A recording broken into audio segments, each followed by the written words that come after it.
In the kitchens of ancient Rome, one ingredient reigned supreme: garum, a pungent fish sauce made from rotting guts, bones, and brine. Left to ferment under the Mediterranean sun for months, it produced a golden liquid so rich in umami that Roman elites paid fortunes for it. Soldiers carried it in flasks, cooks stirred it into every dish, and poets even praised its flavor while gagging at its stench. Garum was more than a condiment. It was a cultural obsession. And though the empire fell, its legacy lives on in modern Mediterranean sauces like colatura di Alisai in Italy and pissolat in France. From decay came delicacy, and from ancient amphory, a taste that still lingers. To understand Rome, one must taste it. Not the marble of its temples or the dust of its roads, but the sharp, pungent, salty tang that infused nearly every dish set on its tables. That taste was garum, the fermented fish sauce that became the culinary heartbeat of the Roman world. More than seasoning, garum was identity, a liquid that marked Rome's meals, fueled its commerce, entered its medicine, and even seeped into its rituals. To dine Roman was to dine with garum, whether one was a senator reclining at a banquet or a laborer hunched over a bowl of porridge. In this sauce, made of fish left to rot in the sun, the empire found both its flavor and its symbol. At first encounter, garum shocks modern sensibilities. Made by packing small fish, anchovies, mackerel, sardines, or the odds and ends of larger catches, into great vats with layers of salt, the mixture was left to ferment under the Mediterranean sun. Weeks passed, sometimes months. The fish disintegrated into paste, their oils separating, their flesh collapsing into brine. What rose to the surface was a golden, translucent liquid, garum of the finest quality, prized above all.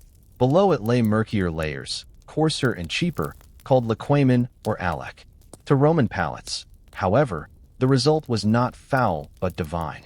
They described garum in terms of delicacy, savor, and balance, comparing it to the essence of the sea itself. Why did it matter so much? Because garum solved a universal human problem: how to flavor food. Salt was precious, spices expensive, but fish sauce could be made in abundance, stored in amphorae, and transported across seas. With a single drop, bland grains became savory, vegetables acquired depth, and meats gained a richness that survived long cooking. In the Roman kitchen, garum was not a garnish but a necessity, as vital as olive oil or bread. The first-century cookbook attributed to Apicius contains recipe after recipe requiring it. Meats stewed with garum, sauces thickened with garum, even sweets flavored with its brine. Romans salted with garum, spiced with garum, and healed with garum. It was their universal seasoning, their liquid gold. Yet garum was more than taste. It was the economy. Vast factories along the coasts of Spain, Gaul, and North Africa churned out amphorae of fish sauce by the thousands. Archaeological remains at Bailo Claudia, near Codes in modern Spain, reveal rows of stone vats where fish and salt fermented in the sun. Amphorae stamped with the names of producers have been found as far away as Britain and the Rhine, evidence of a trade that spanned the empire. To buy and sell garum was to participate in Rome's vast commercial network, to be connected by taste from the Atlantic to the Euphrates. It was also medicine. Roman writers praised garum for its curative powers. Applied to wounds, it was said to disinfect. Taken as a tonic, it aided digestion. Some prescribed it for dog bites, others for ulcers. Whether these remedies were truly effective is uncertain. This information has not been verified, but the belief itself shows how deeply garum penetrated Roman life. It was not only food but therapy, a liquid that bridged the boundaries between sustenance and healing. There was also symbolism in garum. To elites, the finest garum, known as garum sociorum, made from select fish in Spain, was a marker of wealth and refinement. To the poor, cheaper grades of sauce offered access to the same essential flavor, linking classes across the empire in shared taste. Garum was democratic in its reach, but hierarchical in its varieties. The patrician and the plebeian alike used fish sauce, but one dined on golden liquid, the other on gritty paste. In this, garum mirrored Rome itself, unifying yet stratified, common yet unequal. Not everyone admired it. Roman satirists mocked its smell, comparing it to decay, sewage, or bodily filth. Juvenal sneered at extravagant banquets where delicate garum sauces masked the corruption of fish. Martial joked about its potency, likening it to poison. Yet even critics could not escape its ubiquity. To denounce garum was to acknowledge its dominance, to satirize the very taste that bound Rome together. Garum's presence was not confined to kitchens or markets. It seeped into the imagination of the empire. Amphorae bearing its residue have been unearthed at Pompeii, frozen in volcanic ash. Inscriptions from producers proudly announce their wares, the best garum, made from mackerel, from Scorus. These names and stamps transformed garum into brand and identity. In the ruins of Pompeii, frescoes depict amphorae labeled with producers' marks, testament to a society where fish sauce was so integral that it deserved pride of place in art. The taste of garum was the taste of Rome itself, strong, penetrating, enduring. It flavored the banquets of emperors and the humble porridges of soldiers. It traveled in ships and caravans, carried in sealed jars, crossing seas and deserts. It was both luxury and necessity, both ridicule and reverence. To encounter Rome through garum is to encounter the empire not in its marble, but in its daily life, in the kitchens and markets where identity was forged. In this chapter, we taste the beginning. Garum was no mere condiment. It was the empire distilled into liquid, the wealth of provinces, the toil of fishermen, the patience of fermentation, the hunger of soldiers, the refinement of banquets, the medicine of healers, the satire of poets. Its story is the story of how food becomes culture, how necessity becomes art, how something as humble as rotting fish can rise to define a civilization. Rome without garum would still have been vast, powerful, monumental. But Rome with garum was Rome flavored, Rome connected, Rome made intimate in every bite. In the tang of garum, the empire fed itself, healed itself, mocked itself, and remembered itself. The taste of an empire was pungent, golden, and unforgettable. Long before Rome rose to power, long before garum filled amphorae stacked in warehouses along the Tiber, the practice of fermenting fish and salt was already known across the Mediterranean. The story of garum did not begin in Rome, but in the sea itself, in ancient traditions of preservation and flavor. To understand how Romans made this pungent sauce their own, one must journey back to the Phoenicians, the Greeks, and the older coastal peoples who first learned to coax savor from decay. Phoenician foundations. The Phoenicians, those tireless seafarers of the Levant, were among the earliest masters of fish preservation. Their ports at Tyre, Sidon, and Byblos were centers of maritime trade, and with limited land but abundant sea, fish became both food and commerce. Archaeological remains from Phoenician colonies in Spain and North Africa show vats and salting facilities, evidence of large-scale fish processing. Salted fish could be transported long distances, sustaining sailors and soldiers alike. It is likely that the Phoenicians experimented with letting the fish and brine ferment, producing a liquid not unlike garum. From them, the idea traveled westward, carried in jars across the sea. Greek innovations. The Greeks refined these practices, giving them names and cultural identity. In classical Greece, fish sauce was known as garos, a term that later evolved into the Roman garum. Writers like Aristophanes mocked its smell, while others praised its taste. Athenian markets sold various grades of fish sauce, from cheap dregs to prized liquids made from specific fish. Greek colonies in Sicily, southern Italy, and the Black Sea spread the custom further, ensuring that by the time Rome began to expand, the technique was already familiar in the Mediterranean world. For the Greeks, fish sauce was not only food but also a symbol. It carried the flavor of the sea inland, binding coastal and rural economies. It was used in both elite and common kitchens, appearing in recipes and in the jokes of comedians. The Greek adoption of fish sauce illustrates an early truth that what begins as necessity can become delicacy. Salt preserved the fish, fermentation transformed it, and taste elevated it into culture. Rome's inheritance. When Rome encountered fish sauce, it was not invention but inheritance. Yet Romans had a gift for taking what others devised and magnifying it into an empire. They did not merely adopt garum. They industrialized it, systematized it, and infused it into every corner of their culinary and commercial life. By the late Republic, fish sauce was not an exotic Greek curiosity, but a Roman staple. Amphorae stamped with Latin inscriptions spread through markets, bearing the names of producers who had turned garum into brand and identity. The sea as provider. The origins of garum remind us that it was the sea, above all, that made this possible. The Mediterranean, teeming with anchovies, sardines, mackerel, and tuna, provided the raw material in abundance. Seasonal fishing brought great catches, more than could be eaten fresh. Salting and fermenting were solutions to the problem of surplus, turning excess into commodity. In this sense, garum was born of both plenty and scarcity. Plenty of fish, scarcity of means to preserve it otherwise.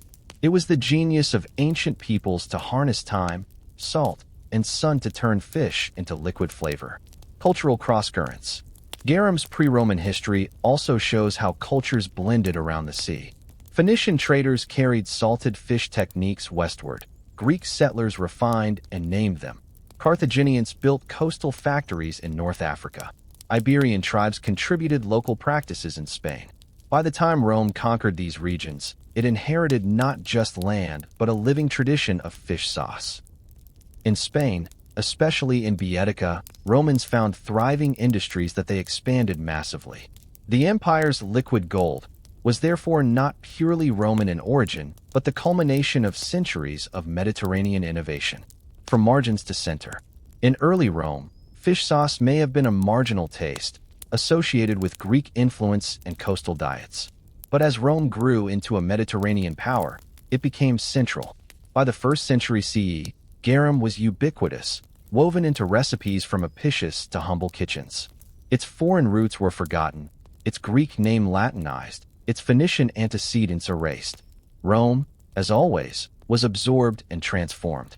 The taste that once belonged to Phoenician sailors and Greek traders became the taste of senators and legionaries alike. Continuities across time. Modern scholars, analyzing amphorae residues and archaeological remains, confirm this continuity. The chemistry of ancient garum resembles modern fish sauces of Southeast Asia and the Mediterranean, proof that the technique has deep roots. In the salty tang of today's Spanish colatura de alisai or Vietnamese nuoc mam, one can taste the survival of Phoenician experiments, Greek refinements, and Roman expansions. The origins of garum, then, lie in the sea and in the ingenuity of the peoples who lived by it. The Romans inherited not only the technique, but also the cultural associations, the mix of disgust and delight, of necessity and luxury. They took these origins and made them their own, building factories, branding amphorae, and turning fish sauce into one of the empire's defining commodities. The Roman story of garum cannot be told without remembering its earlier chapters. The sauce that flavored the empire was born of the Mediterranean's earliest civilizations, nurtured by Phoenician sailors, baptized in Greek kitchens, and perfected by Roman ambition. To taste Roman garum was to taste the sea, and to taste the sea was to taste the shared heritage of the ancient Mediterranean. In this, garum was never just Roman. It was Mediterranean. Rome's genius was not to invent it, but to transform it into an empire. To modern sensibilities, the idea of fish left to rot in the sun conjures disgust. To the Romans, it conjured appetite. They did not see decay but transformation, a mysterious alchemy in which salt, time, and heat converted humble fish into a golden liquid of extraordinary savor. The making of garum was both craft and science, honed over centuries until it became one of the empire's most lucrative industries. To understand Rome's taste, one must enter the workshops of Baetica, Pompeii, and North Africa, and watch how the ancients turned the refuse of the sea into liquid gold. The ingredients. At its simplest, garum required only 3 things: fish, salt, and sun. The fish were usually small, oily species, anchovies, sardines, sprats, or mackerel, caught in abundance along the Mediterranean coasts. Sometimes the heads and innards of larger fish were used, ensuring nothing went to waste. Salt, harvested from coastal pans and salterns, was the other essential ingredient, not only for flavor, but as preservative. Together, fish and salt created the conditions for fermentation. The sun provided heat, catalyzing the slow chemical process that broke down flesh into brine, oils, and enzymes. The method. Ancient sources such as Pliny the Elder, Athenaeus, and later Byzantine texts describe the process, though not always consistently. Archaeology fills in the gaps. In coastal factories, stone or concrete vats, sometimes more than a meter deep, were filled with alternating layers of fish and salt, in ratios of roughly 3:1. Herbs such as dill, coriander, fennel, or mint were occasionally added. Though whether for flavor or superstition is unclear, this information has not been verified.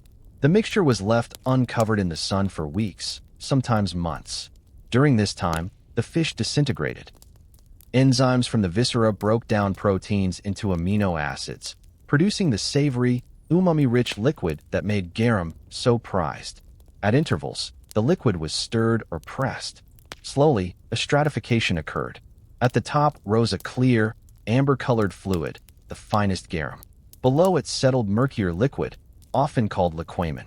At the bottom lay the thick sediment of bones, skin, and viscera, known as alec, consumed by the poor or used as animal feed. Thus, from a single vat, an entire hierarchy of product emerged, mirroring the social stratifications of Rome itself. The vats and amphorae, the physical remains of garum production, survive in abundance. At sites such as Pompeii, Herculaneum, and Bailo Claudio in Spain, archaeologists have uncovered rows of vats where fish once fermented. These basins, lined with waterproof mortar, were positioned near the sea to facilitate transport of fish and salt. Once the fermentation was complete, the garum was drained into amphorae. Tall, narrow-necked clay jars sealed with pitch or resin. These amphorae were then stamped with the name of the producer and sometimes the type of garum inside. Surviving examples bear inscriptions such as Flos Garum Sociorum, the flower of garum of the Allies, a boast of superior quality. The smell. The making of garum was not for the faint-hearted. The smell of fermenting fish carried for miles, a stench described by some ancient writers as unbearable. Factories were often located outside city centers, near ports, or along windy coasts where the odor would dissipate. Pliny himself admitted the process was repulsive, but he noted that the result was exquisite. Roman humorists mocked the paradox, that a sauce born of putrefaction could grace the tables of emperors. Yet the smell was part of the alchemy. Without it, there was no transformation, no liquid gold. Quality and care. The finest garum required precision. Producers experimented with fish species, salt ratios, and fermentation times. A garum made from mackerel was considered superior, its liquid clear and golden. Anchovy garum, by contrast, was more common and cheaper. The best producers, such as those in Baetica, gained reputations across the empire, their stamped amphorae recognized in Rome and beyond. Like modern vintners, they built brands, ensuring that discerning patrons could request their garum by name. The process may have begun as crude preservation, but by the height of the empire, it was an art of refinement. The science of fermentation. Modern analysis confirms what Roman practice intuited. Fermentation of fish and salt creates glutamates, natural compounds that enhance savory flavor. The liquid extracted is chemically similar to modern fish sauces of Southeast Asia. Laboratory studies of amphora residues from Pompeii reveal high levels of amino acids, confirming garum's role as an umami powerhouse. What the Romans called divine flavor was, in fact, a biochemical truth. They may not have understood the science, but they mastered the process through observation and tradition. Economy of waste. An essential feature of garum production was its use of refuse. Fish offal, otherwise discarded, became valuable when fermented. In this way, garum represented the Roman genius for turning waste into wealth. Nothing of the catch was wasted. Flesh eaten fresh, bones boiled into broth, and guts transformed into sauce. Factories collected fish remains from markets, ensuring constant supply. For the poor, alec, the paste left at the bottom of the vat, was cheap but nourishing, mixed into porridges or bread. Thus, garum production sustained not only elites but the masses, feeding the empire with what others might have thrown away. A ritual of transformation. To Romans, the making of garum carried symbolic as well as practical meaning. The process mirrored their view of civilization. Raw nature transformed into refinement, foul beginnings yielding to glorious ends. Just as Rome itself turned conquered provinces into provinces of wealth, so did Garum turn rotting fish into delicacy. The stench of fermentation became the perfume of empire, the paradox of power made edible. In every vat, the empire's logic was visible: abundance harnessed, waste repurposed, labor organized, and taste elevated. The technique may have been inherited from Phoenicians and Greeks, but Rome made it monumental, scaling up production until garum was no longer a local condiment, but a commodity shipped across seas, consumed from Britain to Egypt. Conclusion of the process. To rot a fish was, in Roman hands, to create civilization's seasoning. The vats, the amphorae, the stench, the stratification of product, all reveal how deeply garum was embedded in Roman life. It was not an accident, but an industry, not a curiosity, but a necessity. The very act of making garum, of turning decay into flavor, captured the essence of Rome's genius: practical, relentless, transformative. In the next chapter, we will walk among the coastal factories where this process unfolded on industrial scales, seeing how communities built their livelihoods on the stench of fish and the promise of liquid gold. If garum was the taste of Rome, then the Mediterranean coastline was its kitchen. Along the shores of Spain, Gaul, North Africa, and Italy itself, entire communities were dedicated to producing this pungent liquid. Archaeologists today still walk among the ruins of these factories, their stone vats open to the sun, their amphorae fragments scattered across the earth. Here, by the sea, the Roman Empire transformed the humble craft of fish fermentation into an industry of staggering scale. Baetica, Rome's liquid gold mine. No region was more famous for garum than Baetica, the Roman province in southern Spain. Its coastline along the Straits of Gibraltar was lined with factories, their vats hewn from stone, clustered in neat rows. At Bailo Claudia, near modern Cadiz, one can still see these vats today, arranged like honeycombs where fish and salt once mingled under the relentless Iberian sun. Baetican garum, especially the variety known as Garum sociorum, was considered the finest in the empire, prized for its clarity and flavor. Amphorae stamped with the names of Baetican producers have been unearthed as far away as Britain, Gaul, and the Danube frontier. The province became Rome's main supplier, shipping not only oil and wine, but thousands of jars of garum each year. Pompeii and the Italian workshops. Italy, too, had its share of production. Pompeii, before its destruction in 79 CE, was a hub of garum making. The wealthy producer Aulus Umbricius Scaurus left his mark on history by branding his amphorae, boasting of the best garum of mackerel. His family's operation was so successful that advertisements for their sauce were painted on house walls, effectively early billboards. The eruption of Vesuvius preserved amphorae still filled with garum, giving modern scientists precious samples to analyze. These remains reveal not only the industrial nature of production, but also the pride of producers who turned a stinking process into lucrative enterprise. North Africa and the wider Mediterranean. Across the sea in North Africa, garum factories thrived in places like Carthage, Leptis Magna, and smaller coastal towns.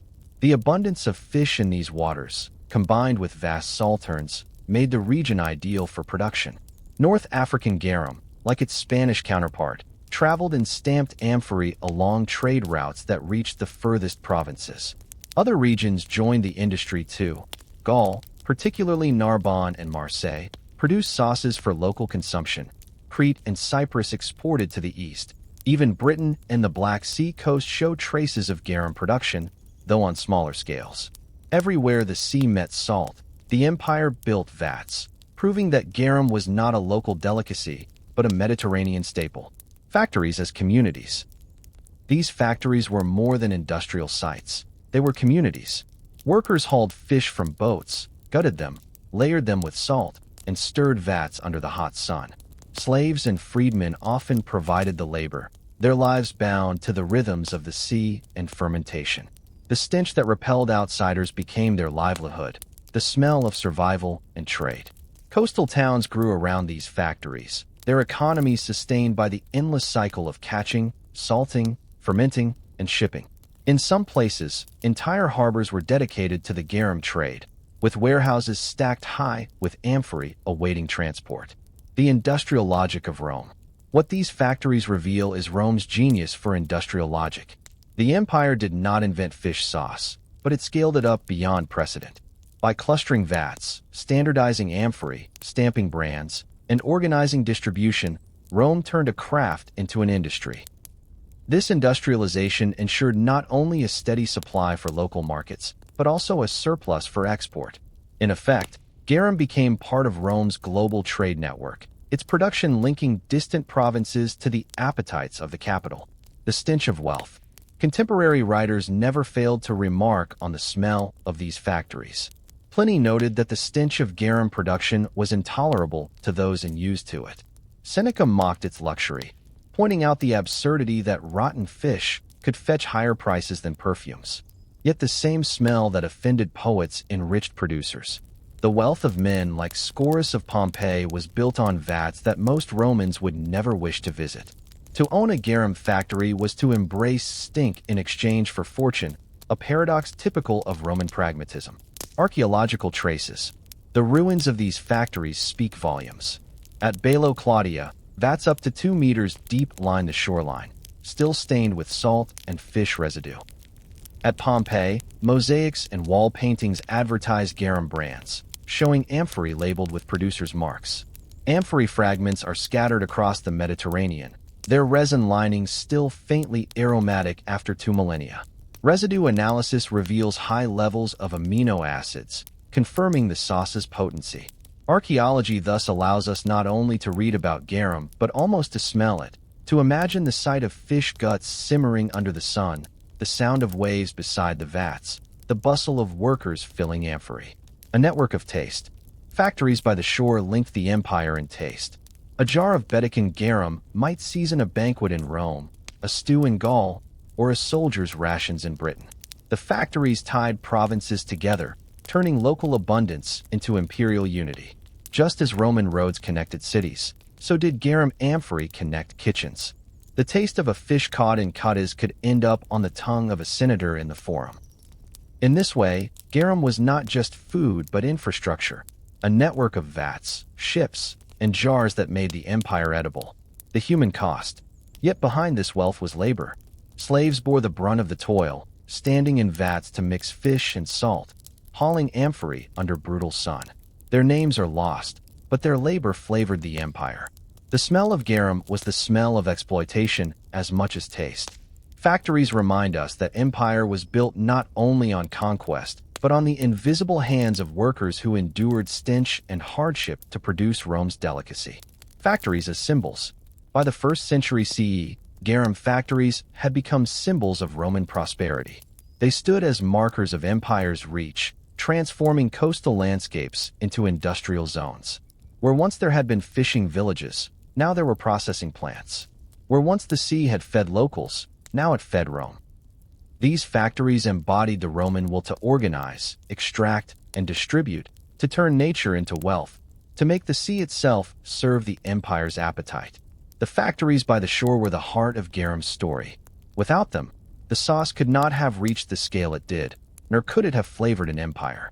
They were places of stench and sweat, of wealth and labor, of transformation and endurance. To stand among their ruins today is to glimpse the industrial soul of Rome, where fish rotted into gold, and the sea's abundance became civilization's seasoning. To call garum liquid gold was not mere metaphor.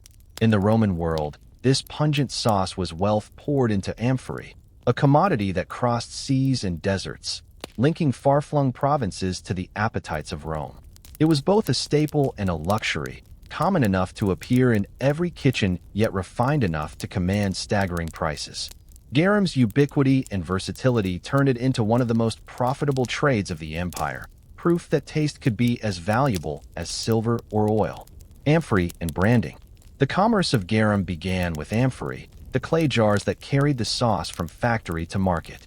These amphorae were not anonymous. Producers stamped them with their names, origins, and sometimes boasts of quality.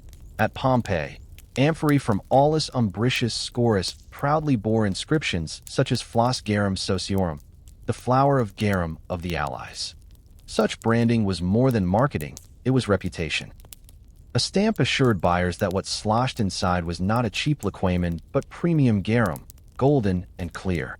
These marks transformed fish sauce into a recognizable product, tying taste to trust across the empire.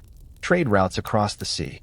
From coastal factories, amphory traveled by ship along well-established routes. Vatican garum moved through the Straits of Gibraltar, up the coast of Gaul, across to Rome, and further north to Britain. North African garum crossed the Mediterranean to Italy and the Levant. From Campania and Pompeii, garum reached inland markets via roads and rivers. Amphorae have been excavated at sites as distant as Gaul, the Rhine frontier, and Hadrian's Wall in Britain, evidence that Roman soldiers on the empire's edge seasoned their rations with the same sauce as senators in the capital. Garum was empire made tangible, a taste shared from Cadiz to Cologne, from Carthage to Constantinople. Staple and luxury. What made garum unique in commerce was its dual nature. On the one hand, it was a staple, found in every kitchen, consumed by rich and poor alike.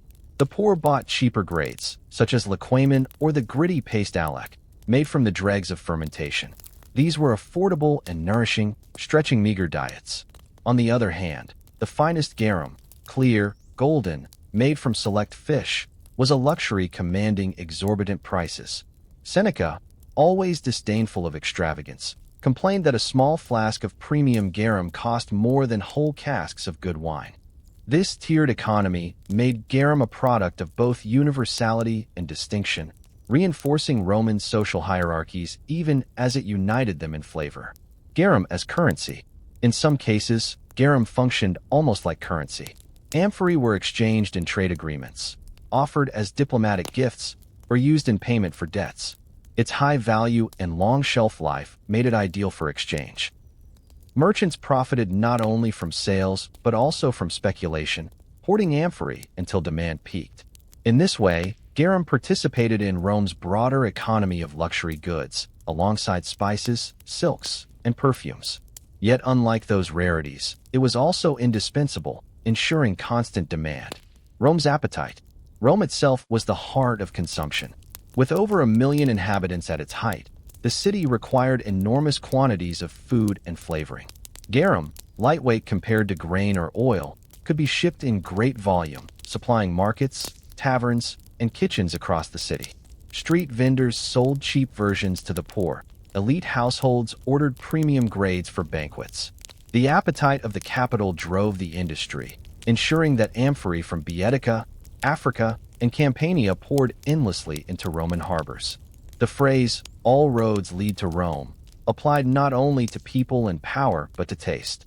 The roads and seas led amphorae of garum to the city's tables. Provincial trade and local markets. Yet garum was not only for Rome. Provincial towns consumed it in abundance.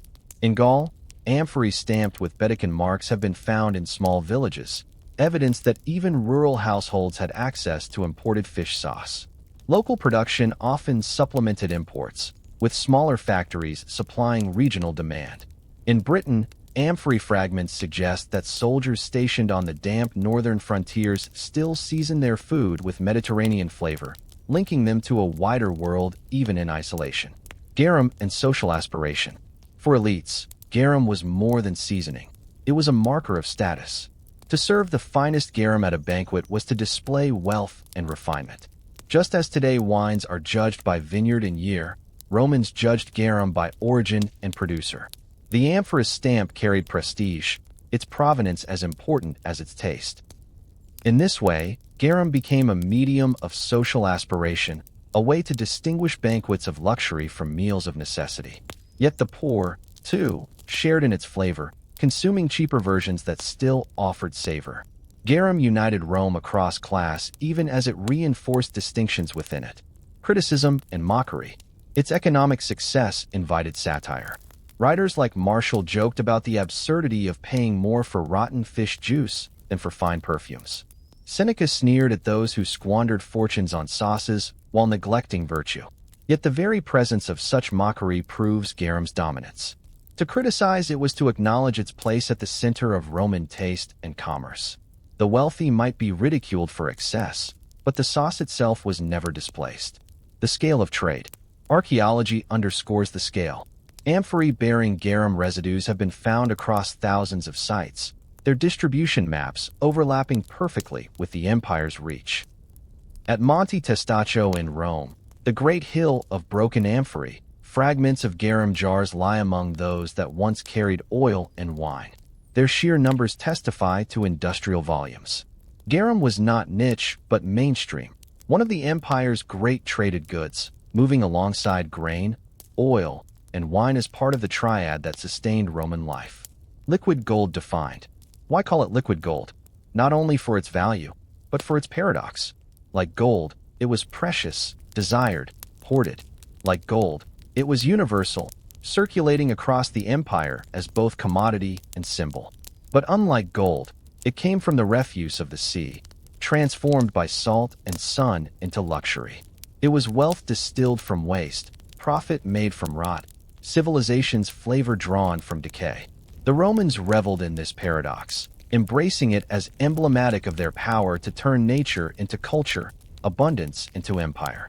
The commerce of garum reveals Rome's essence: pragmatic, ambitious, expansive. It turned the sea's smallest creatures into global commodity, its foulest smells into coveted taste, its humble origins into luxury for the elite.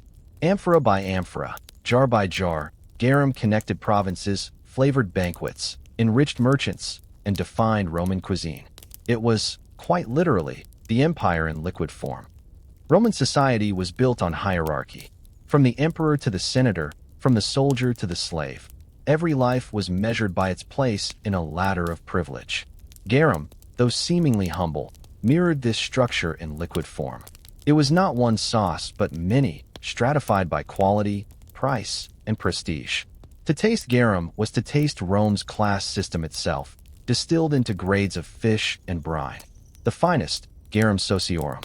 At the pinnacle stood garum sociorum, sometimes called the flower of garum. Produced especially in Baetica, this sauce was made from select mackerel, fermented under carefully controlled conditions until it yielded a golden, translucent liquid. It was light, almost amber, with a delicate flavor that connoisseurs prized. Inscriptions on amphorae boasted of its excellence, proclaiming it the best in the empire. Prices reflected its prestige. A small flask of garum sociorum could cost more than casks of good wine. To serve it at a banquet was a statement of refinement, a way for elites to display not only wealth but discernment. Like vintage wine or fine perfume, it was both taste and status. The standard, liquamen. Below the finest garum came liquamen, a more common and affordable sauce. It was produced in vast quantities, using a wider range of fish and less precise fermentation. Liquamen was darker, saltier, sometimes cloudier, but still rich in flavor. This was the everyday sauce of the Roman middle classes, the seasoning of merchants, artisans, and soldiers. Recipes in Apicius often call for liquamen, demonstrating its ubiquity. It flavored stews, grains, vegetables, and meats alike. Though not as prestigious as garum sociorum, liquamen was still essential, forming the backbone of Roman cuisine. It was the sauce of daily life, the liquid that filled countless amphorae in Rome's markets. The dregs, alec. At the bottom of the hierarchy lay alec, the thick paste left behind after the liquid garum and liquamen were drawn off. Alec contained bones, scales, and viscera, mixed into a gritty mass. It was cheap, often given to slaves or sold in bulk to the poor. Yet it was still edible, salty, and nutritious, providing flavor where otherwise there was none. Alec was stirred into porridges, spread on bread, or used to stretch meager meals. For the impoverished, it was a taste of the same empire enjoyed by the wealthy, albeit in its humblest form. In alec, we see how even the refuse of luxury could sustain those at society's margins. A hierarchy in flavor. These three grades, garum, liquamen, alec, formed a culinary ladder that mirrored Rome's social order. The elite dined on translucent sauces, delicate and rare. The middling classes consumed darker liquamen, still rich but less refined. The poor scraped alec from jars, grateful for what remained. All consumed fish sauce, but each according to means. The empire's hierarchy was thus reaffirmed at the table, every mouthful a reminder of one's station. Banquets and boasts. For the wealthy, the display of fine garum became part of the theater of banquets. Hosts prided themselves on sourcing the best from Baetica, serving it in crystal flasks, drizzling it over oysters, lamb, or dormice stuffed with herbs. Writers like Martial and Juvenal mocked such extravagance, noting how fortunes were squandered on sauces made from rotting fish. Yet satire only reinforced the point. Garum was so prized that it could inspire both envy and ridicule. The presence of premium garum marked a feast as worthy of memory, an indulgence that distinguished the elite from the common. The soldier's ration. In the barracks, however, garum was more practical. Soldiers carried flasks of liquamen or cheaper sauces, using them to enliven rations of grain, beans, and dried meat. Archaeological finds on the Rhine frontier and at Hadrian's Wall confirmed the presence of garum amphorae, showing that even on distant borders, legionaries seasoned their food with the empire's liquid heritage. For them, garum was less about status than sustenance, a taste of Rome that reminded them of home. The poor and the alec pot. For the poor, alec was both necessity and symbol. Sold cheaply in markets, it was all that many could afford. Satirists mocked alec as foul and unfit for refined palates, but for laborers and slaves, it provided salt, protein, and savor. In alec, we see the other side of Rome's hierarchy. The waste of the wealthy became the nourishment of the poor. The sauce that crowned imperial banquets also filled the bowls of the humblest kitchens, linking classes through taste even as it divided them through quality. Philosophy of taste. The stratification of garum reveals much about Roman views of taste and class. Flavor was not neutral, it was social. To consume fine garum was to participate in elite culture, to align oneself with refinement and luxury. To consume alec was to endure poverty, to survive on the leftovers of wealth. Yet all partook of the same basic essence: fish transformed by salt and sun. In this paradox, garum was both democratizing and divisive, shared by all, yet never equally. Archaeological echoes. Excavations confirm these distinctions. In Pompeii, amphorae of Scoris premium garum have been found in wealthy houses, while alec jars turn up in humbler quarters. In Monte Testaccio, the great hill of broken amphorae in Rome, shards of both fine and common garum jars lie side by side, evidence that the capital consumed all grades. The archaeological record preserves the same stratification that ancient writers described, proving that flavor was indeed a marker of class. Conclusion of taste and class. Garum's hierarchy was Rome's hierarchy. It offered savor to emperor and slave alike, but never in the same form. The golden liquid of Baetica graced imperial banquets. The gritty paste of alec sustained the poor. Between them lay liquamen, the sauce of the middling majority. In these layers of flavor, we see the empire itself, vast, diverse, unequal, yet bound together by a shared taste. To eat Roman was to taste one's station, measured not only by wealth or title, but by the clarity of the sauce on one's plate. The next chapter will take us from the market to the kitchen, exploring how garum flavored Roman meals, recipes, cookbooks, and the daily practices of dining that turned this sauce from commodity into culture. If the factories by the shore were the heart of garum's production, the Roman dining table was the soul of its consumption. It was here, amid steaming stews, platters of roasted meats, baskets of bread, and bowls of vegetables, that garum transformed from commodity to culture. For Romans, to eat was to season with fish sauce. It flavored their daily bread as much as their feasts. From the humblest tavern to the grandest banquet, garum was present, lending every meal the sharp, savory tang that became the unmistakable signature of Roman cuisine. Garum in the cookbook of Apicius. The most vivid evidence comes from Diarii Coquinaria, the Roman cookbook attributed to Apicius, compiled in the late Empire though based on earlier traditions. Nearly every recipe calls for garum or its cousin liquamen. Stews of lamb or kid were simmered in garum. Vegetables such as cabbage, leeks, or beans were boiled, then dressed with a drizzle of garum mixed with oil or vinegar. Even desserts were not immune. Honey cakes or wine sauces could include a drop to balance sweetness with salt. To modern cooks, the idea of adding fish sauce to fruit or sweets seems bizarre, but to Romans it was refinement. Garum deepened flavors, heightened contrasts, and unified dishes with its umami essence. Daily meals and humble kitchens. In the homes of ordinary Romans, garum was no less indispensable. For workers and laborers, whose diets often centered on grains and legumes, garum added savor to otherwise monotonous fare. Porridges of barley or spelt could be enlivened with a spoonful of alec. Flatbread dipped in garum became a meal in itself. Lentils, chickpeas, and beans were simmered with a splash of liquamen to provide both flavor and nutrition. In the crowded tenements of Rome, where kitchens were small and resources scarce, garum was a miracle, cheap, portable, and transformative. It turned the simplest meals into something satisfying. Street food and taverns. Garum also flavored the bustling street food of Rome. Taverns, papini, and snack stalls, thermopolia, sold stews and porridges seasoned with it, catering to the city's masses. Archaeological finds from Pompeii reveal thermopolia with large countertop jars, many of which likely contained garum-based sauces ready to be ladled over hot food. For the poor, this was fast food of the empire, simple, hearty, and flavored with the same liquid that graced elite banquets. The universality of garum was striking. Whether dining in a marble atrium or at a smoky tavern counter, Romans shared the same seasoning. Banquets and convivium. At the other end of the spectrum were the banquets of the elite, the convivia where garum reached its most luxurious form. Here, garum was paired with exotic ingredients. Oysters dressed with garum and pepper, dormice stuffed with pork and garum, roast boar glazed with honey and garum reduction. Hosts flaunted their wealth by serving premium garum sociorum, imported from Baetica, drizzled from crystal flasks.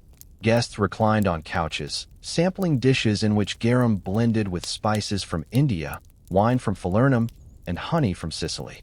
The sauce was both seasoning and spectacle, a marker of refinement and cosmopolitanism. Sauces and variations. Garum was rarely used alone. It was the base of countless sauces, often mixed with vinegar, oil, pepper, or herbs to create dressings. One common blend was oxygarum, garum, and vinegar, used as a dipping sauce. Another was inagarum, garum mixed with wine, a favorite for meats. Muria, the brine of pickled fish, was sometimes substituted when garum was too costly. These variations expanded garum's versatility, allowing it to season everything from vegetables to desserts. In this way, garum functioned less as condiment and more as culinary foundation, the starting point for Roman flavor. Medicine at the table. Romans also believed that garum had medicinal properties, and so its presence at the table blurred the line between food and cure. A drop of garum in wine was thought to aid digestion. Garum mixed with herbs could soothe ulcers or cleanse wounds. Some physicians prescribed it for dog bites, others for sore throats. Whether or not it truly worked, this information has not been verified. Its use reflects the Roman view of food as medicine, a continuum where eating and healing intertwined. Cultural identity through flavor. For Romans, garum was more than taste, it was identity. To season with garum was to participate in Roman culture. Just as bread and wine marked the Roman table, so did fish sauce. It distinguished Roman cuisine from that of barbarian peoples who lacked such refinement. To foreign visitors, the smell of garum was shocking. To Romans, it was home. It flavored not only their meals, but their sense of belonging to a greater world, a culinary empire spanning 3 continents. The criticisms of satirists. Not everyone admired this obsession. Satirists like Juvenal and Martial mocked the excesses of garum consumption. They scoffed at elites who paid fortunes for exotic garum while neglecting virtue. They sneered at the stench that clung to markets and kitchens. Yet their complaints only reinforce its ubiquity. No one bothered to satirize what was irrelevant. Garum was mocked precisely because it was everywhere. Its smell was the smell of Rome, its taste the taste of empire. Archaeological glimpses of the Roman meal. The archaeological record confirms garum's dominance. In Pompeii, amphorae filled with garum were found in kitchens, storerooms, and dining rooms alike. In Britain, amphorae shards at Roman forts show that soldiers carried it with them. Residue analysis of pots reveals traces of fish sauce in recipes across the empire. Inscriptions on amphorae boast of quality, reminding us that garum was not an incidental flavor but a prized product. Even in the ashes of Vesuvius, the story of garum at the table survives. Conclusion of taste. At the Roman table, garum was both ordinary and extraordinary. It flavored the porridge of the poor and the feasts of emperors, the stews of taverns and the delicacies of banquets. It united the empire in taste while stratifying it by quality. It was base and exalted, foul-smelling and irresistible, mocked and indispensable. To eat Roman was to eat with garum. Without it, the meal was incomplete. The next chapter will turn from the kitchen to the apothecary, exploring how Romans believed garum was not only food but medicine, capable of healing as well as seasoning. The Romans believed firmly that food and medicine were not separate realms but branches of the same tree. What nourished the body also healed it, and what healed it could often be eaten. In this worldview, garum, Rome's pungent fish sauce, stood at a curious intersection. To the cook, it was seasoning. To the physician, it was cure. The same liquid that flavored porridge or roast boar was also prescribed for wounds, digestion, and fevers. Though modern readers may recoil at the thought of applying fish sauce to an open sore, for Romans the boundary between cuisine and medicine was porous, and garum, with its salt and fermentation, was trusted as remedy as much as relish. The healer's praise. Writers on medicine from the classical and late antique worlds often mention garum in their prescriptions. Pliny the Elder, whose encyclopedic natural history preserved vast knowledge of Roman science, describes garum as beneficial for a host of ailments. He noted its use in cleaning wounds, soothing ulcers, and aiding digestion. Dioscorides, the Greek physician whose De Materia Medica influenced centuries of medical practice, listed garum among his pharmacopoeia. Even Galen, the famed physician of Marcus Aurelius, recommended diluted garum for certain stomach complaints. Such endorsements, from the most respected authorities of antiquity, gave garum a place in the medical toolkit alongside herbs, oils, and minerals. Healing with salt and fermentation. Why would garum have seemed medicinal? Salt was the key. In an age before antiseptics, salt was known to cleanse wounds and preserve flesh. Garum, rich in salt from its fermentation, carried these properties into its liquid form. The enzymes and amino acids produced during fermentation may have seemed potent, their sharp taste signaling hidden power. To the Roman imagination, the transformation of fish into golden liquid mirrored the transformation of sickness into health. What began as decay emerged as cure. Whether this was placebo or genuine effect, this information has not been verified. Garum's perceived potency was undeniable. Applications for wounds and ulcers. Roman texts describe garum applied directly to wounds as disinfectant. Mixed with vinegar or honey, it was thought to cleanse and accelerate healing. Ulcers of the mouth and skin were dabbed with garum, its saltiness believed to draw out infection. The thick paste of alec, the dregs of garum production, was sometimes smeared on bites and sores. In these treatments, garum was both humble and miraculous. Humble in its ubiquity, miraculous in its alleged power to cure. Digestive aid and tonic. Internally, garum was consumed as tonic for indigestion, bloating, or stomach pains. A few drops in wine, or mixed with herbs, could soothe discomfort after a heavy meal. Physicians recommended it for those suffering from weak digestion or irregular appetite. Some claimed it stimulated the liver or balanced humors, fitting neatly into the medical theories of the time. To sip wine spiced with garum was thus not only culinary pleasure but medicinal precaution, ensuring that indulgence did not turn to illness. Odd prescriptions and beliefs.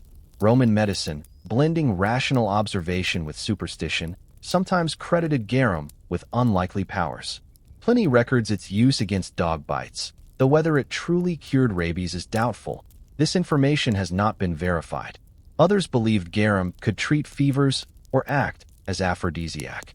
Some prescribed it as cure for hangovers, reasoning that what aided digestion might also ease excess. These eccentric applications remind us that medicine was not yet a science of controlled trials, but a mix of tradition, observation, and hope. In this context, garum's sharp taste and penetrating odor seemed evidence of hidden potency. between kitchen and apothecary. The dual role of garum illustrates the Roman fusion of daily life and healing. A household might keep amphorae not only in the kitchen but in the apothecary's corner, ready to season stews or treat wounds. The line between cook and healer blurred. Mothers administered garum as remedy for children's ailments. Physicians prescribed it as seasoning in diets for the sick. In this way, garum became woven into both the rhythms of dining and the rituals of healing. Criticism and satire. Not all embraced garum's medicinal reputation. Satirists mocked those who relied on fish sauce for health, jesting that a remedy which reeked of decay could hardly bring life. Martial sneered at extravagant garum sold as cure for all ills, likening it to quack remedies. Yet even satire acknowledged its place in medicine, for ridicule only follows what is widespread. The very fact that garum was mocked as cure proves its prominence in practice. Archaeological clues. Residues in amphorae and medical texts written on papyri confirm garum's dual use. In Pompeii, amphorae found in kitchens and storerooms sometimes bore inscriptions suggesting medicinal grades. In Egypt, papyri record prescriptions combining garum with herbs and minerals, demonstrating its acceptance in learned medicine. The survival of these records bridges the gap between literary description and daily practice, proving that garum was indeed medicine in Roman households. Symbolism of transformation. Beyond practical application, garum as medicine held symbolic meaning. To Romans, transformation was power. Just as grapes became wine and olives became oil, so fish became garum, and sickness could become health. The sauce embodied the Roman belief that nature, when harnessed by human ingenuity, yielded benefits beyond the obvious. The foulness of its origin made its healing power more striking. From rot came remedy, from waste came wealth, from decay came cure.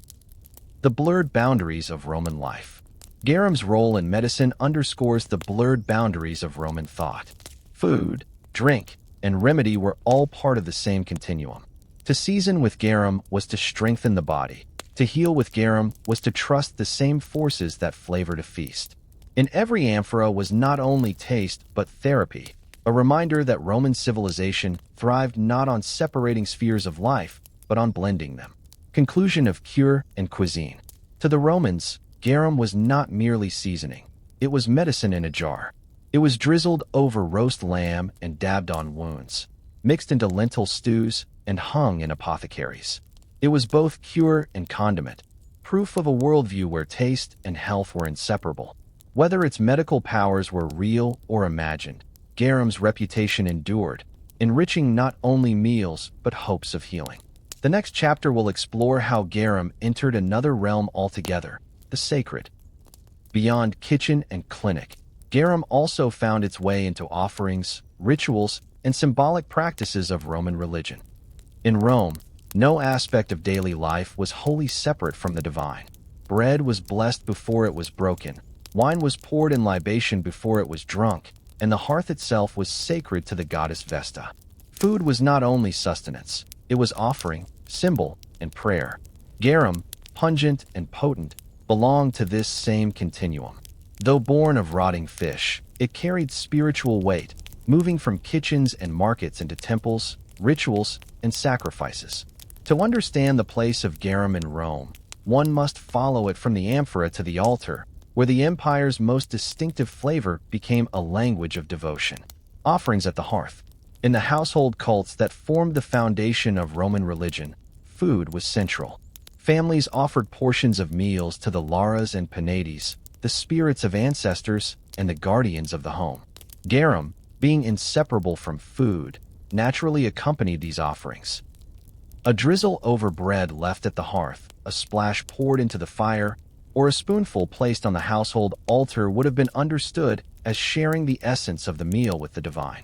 Though direct evidence is sparse, this information has not been verified. The ubiquity of garum in Roman meals makes it likely that it flavored domestic offerings as well as daily dishes. Libations and ritual purity. In public rituals, wine was the standard libation, but garum sometimes appeared in mixtures offered to the gods. Certain texts describe sauces or dressings used in sacrificial feasts that included garum, indicating that when the community dined in ritual with the gods, fish sauce was part of the shared table. The saltiness of garum carried symbolic meaning. Salt was a sacred purifier, essential in Roman religion, sprinkled on sacrificial animals and altar fires. Garum, rich in salt, thus bore the same purifying connotation, aligning it with rituals of cleansing and consecration. Garum and sacrificial feasts. Sacrifice was not only the slaughter of animals, but the communal meal that followed, in which the gods received a share, the priests a portion, and the people the rest. These meals were seasoned, as all Roman meals were, with garum. In this sense, the gods too were thought to partake of the empire's flavor. A roasted ox or lamb, offered and shared, might be dressed with garum-based sauces, symbolically linking divine and human consumption through a common taste. To eat with garum in such contexts was to eat in the company of the divine. Sacred fish and sea deities. Garum's connection to the sea also tied it to Rome's pantheon of maritime deities. Neptune, god of the sea, was honored with offerings from the water, fish, shells, salt, and perhaps garum. Isis, whose cult spread from Egypt into Rome, was associated with fish and the fertility of the Nile. Some Roman mystery cults used fish and fish products symbolically in rites of rebirth and renewal. Though evidence is fragmentary, this information has not been verified. The association of garum with the abundance of the sea may have carried ritual meaning, aligning it with fertility, prosperity, and divine provision. Fish sauce in funerary rites. Garum also accompanied the dead. Funerary banquets, held to honor the deceased, often included dishes seasoned with garum, offered both to the mourners and, symbolically, to the spirit of the departed. In some tombs, amphorae of garum have been found as grave goods, placed to sustain the dead in the afterlife. To bring garum to the tomb was to ensure that the deceased could continue to share in Rome's defining taste beyond the grave. This practice shows how deeply garum penetrated not only daily life, but eternal life in the Roman imagination. Mystery and transformation. In Roman religion, transformation was sacred.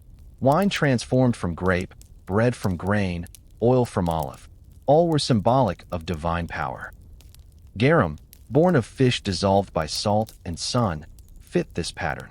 Its transformation from decay into savor carried echoes of religious meaning, from death, life, from corruption, purity, from refuse, refinement.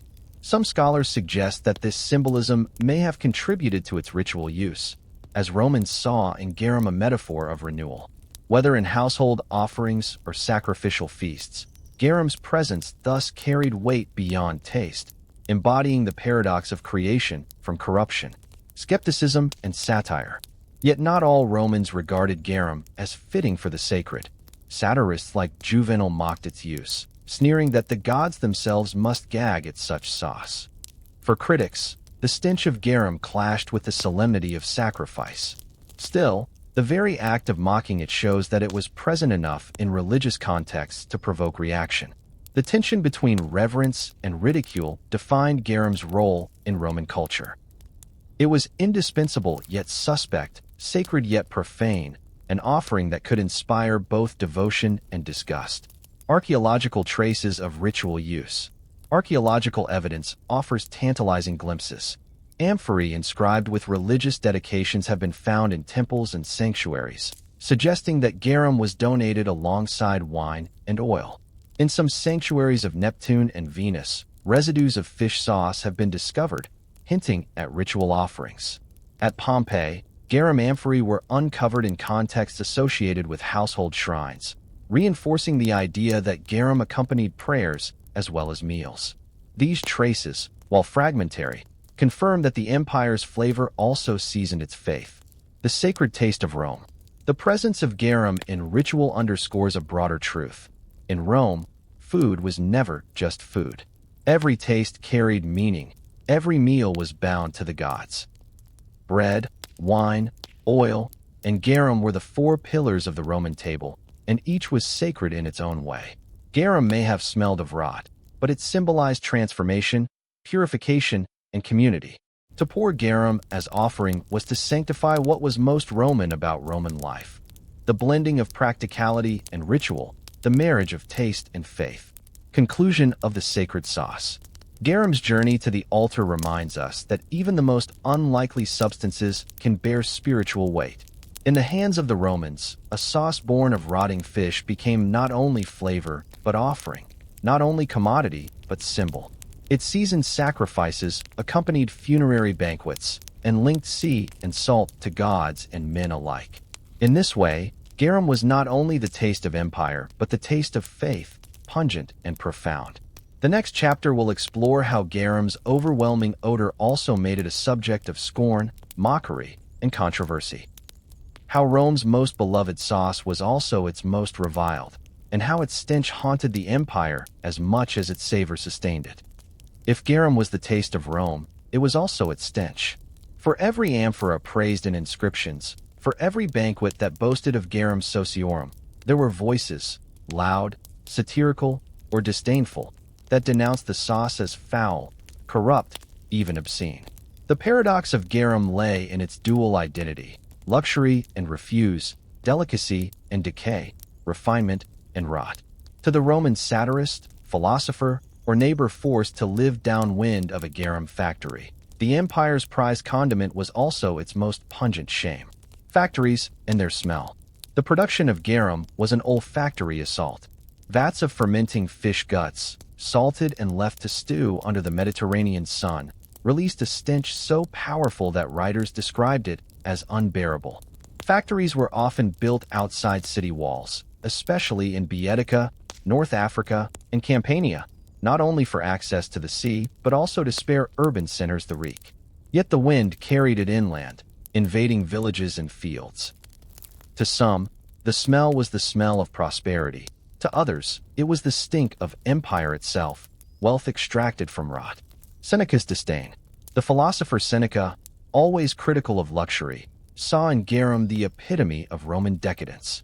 He scoffed that a golden flask of this putrefied fish liquor costs more than whole casks of noble wine. To Seneca, the very fact that men paid fortunes for what he called essence of corruption was proof of moral decline. How could a society that prized virtue embrace such filth? His complaint was not about taste alone, but about values. Garum, to him, symbolized excess, a world in which wealth was squandered on what nature itself rejected. Martial's mockery. The poet Martial wielded humor more than moralizing. He joked that garum's stench was so strong that it could repel lovers or poison kisses. In his epigrams, garum was both punchline and insult, a way to lampoon the wealthy who flaunted their sauces. By mocking garum, Martial mocked Rome's obsession with status. What the poor found nauseating, the rich celebrated. His verses show that garum was not only condiment but cultural marker, dividing classes by taste and reinforcing the absurdities of luxury. Juvenal's satire. Juvenal, the sharpest of Rome's satirists, also turned his pen against garum. He mocked extravagant banquets where exotic fish sauces drowned dishes, hiding their natural flavor beneath layers of excess. For him, garum was emblem of Rome's corruption, a city addicted to foreign luxuries and false refinements. He contrasted it with the simplicity of ancestral diets, when Romans ate rustic grains and vegetables without needing the rot of Boeotia to disguise them. In Juvenal's satire, garum was not just smelly, it was the stench of moral decay. The ordinary citizen's complaint. Not all criticism was literary. Archaeological evidence suggests that garum factories often provoked local resentment. In Boeotia, inscriptions record disputes over land and water rights involving fish processing plants. Farmers likely complained that the smell spoiled their fields or tainted their air. Ordinary citizens forced to live near vats of rotting fish would hardly have shared the enthusiasm of distant diners in Rome. For them, garum was not luxury but nuisance, a constant reminder that empire's wealth was built on someone else's discomfort. A symbol of contradiction. The criticisms reveal garum's contradictions. It was at once despised and desired, mocked and celebrated, rejected and embraced. To elites, fine garum was refinement. To critics, it was corruption. To the poor, alec was sustenance. To philosophers, it was decay. The very features that made garum valuable, its pungency, its transformation from rot to flavor, also made it suspect. Rome's greatest seasoning was also its greatest paradox. civilization distilled from filth. Comparisons to other luxuries. Garum was not alone in attracting ridicule. Romans also criticized perfumes, silks, and spices as foreign luxuries corrupting ancestral simplicity. But garum stood out because it was both foreign and domestic, both luxury and necessity. Unlike silks from China or pepper from India, garum was produced within the empire by Roman labor in Roman provinces. Its smell was local, unavoidable. Its presence in kitchens and markets was constant. Criticism of garum thus carried more sting, for it was not an imported decadence, but a homegrown one. The smell as social marker. Interestingly, smell itself became a marker of class. The poor might wrinkle their noses at Alec, but they could not afford the translucent garum of Baetica. The wealthy might boast of their crystal flasks, but they could not escape the satirist's barbs about stench. Smell, like taste, divided society. To appreciate garum was to belong to Rome. To denounce it was to posture as philosopher or moralist. In both cases, garum was unavoidable, defining Roman life whether embraced or rejected. Archaeological echoes of odor. Even today, excavations at garum factories evoke the power of smell. Residue clings to vats and amphorae, chemical traces confirming high salt and amino acid content. Modern scientists analyzing these remains note that the odor, when recreated, is strikingly similar to modern Southeast Asian fish sauces. What Romans called unbearable was, in fact, the concentrated aroma of umami, pungent to some, intoxicating to others. Their disgust and delight were two sides of the same coin. The stench as metaphor. Ultimately, the stench of empire was not only literal. Critics used garum as metaphor for Rome itself, powerful yet corrupt, refined yet rotten at the core. Its smell became symbol of decadence, its ubiquity symbol of empire's reach. To love garum was to embrace Rome's paradox. To hate it was to reject the very flavor of empire. In either case, it defined identity. The stench of garum was the stench of Rome, pungent, penetrating, impossible to ignore. In the next chapter, we leave satire for tragedy, traveling to Pompeii, where the eruption of Vesuvius froze amphorae of garum in time, preserving forever the story of sauce and city alike. Few places reveal the story of garum more vividly than Pompeii, the bustling Campanian town entombed by Mount Vesuvius in 79 CE. In the sudden violence of the eruption, not only lives but livelihoods were frozen in time, their traces preserved in ash and pumice. Among bakeries, taverns, and villas, archaeologists uncovered the unmistakable evidence of a thriving garum industry. Amphorae stamped with proud inscriptions, frescoes advertising sauce, and the remains of workshops where fish once fermented under the Italian sun. Pompeii's tragedy became garum's testimony, offering us a window into the empire's most pungent trade at its height. The house of Aulus Umbricius Scaurus. No figure looms larger in Pompeii's garum story than Aulus Umbricius Scaurus, the city's leading producer. His garum was so famous that amphorae bearing his name have been found across the Mediterranean, from Rome to Gaul. In Pompeii itself, his house stood as monument to his success. Mosaics in the atrium depicted amphorae labeled with inscriptions like Flos Garum Sociorum, the flower of garum of the Allies, boasting of quality. These mosaics were more than decoration. They were advertisements, proclaiming to visitors that the household's wealth flowed from the vats of fish sauce. In Scaurus, we see how garum could elevate a merchant to prominence, making stench the foundation of status. Garum shops and workshops. Excavations in Pompeii revealed not only Scaurus' grand home, but also the workshops where garum was produced and sold. Amphorae filled with sauce were discovered in storerooms, their resin linings still bearing chemical traces of fish fermentation. Shops along the streets advertised garum with painted signs, proof that sauce was not only exported but consumed locally. Some workshops were modest, with a few vats. Others were more elaborate, suggesting that Pompeii was not only consumer but exporter. The city's proximity to rich fishing grounds in the Bay of Naples made it ideal for garum production, supplying both local markets and distant ones. Amphorae and stamps. The amphorae of Pompeii provides some of the most detailed evidence of the garum trade. Many were stamped with producers' names, quality grades, and sometimes even the type of fish used. These stamps functioned like modern trademarks, ensuring brand recognition. Scorus amphorae, for example, often bore marks attesting to their premium status. Others recorded lesser-known producers, revealing a network of competition and diversity within the city. Through these jars, we glimpsed not only the scale of production, but also the pride of producers who turned pungency into prestige. The day of the eruption. On the morning of August 24th, 79 CE, Pompeii bustled as usual. Garum amphorae stood ready for shipment in warehouses. Vats and workshops fermented in the summer heat. When Vesuvius erupted, all was halted. Ash and pumice buried the city, sealing amphorae as they were. In some cases, garum inside was preserved, allowing modern scientists to analyze residues. These analyses reveal chemical compositions rich in amino acids, confirming both the potency of flavor and the accuracy of ancient descriptions. The eruption thus created an accidental time capsule, freezing garum at its peak of production. The archaeological treasure. For historians of garum, Pompeii is invaluable.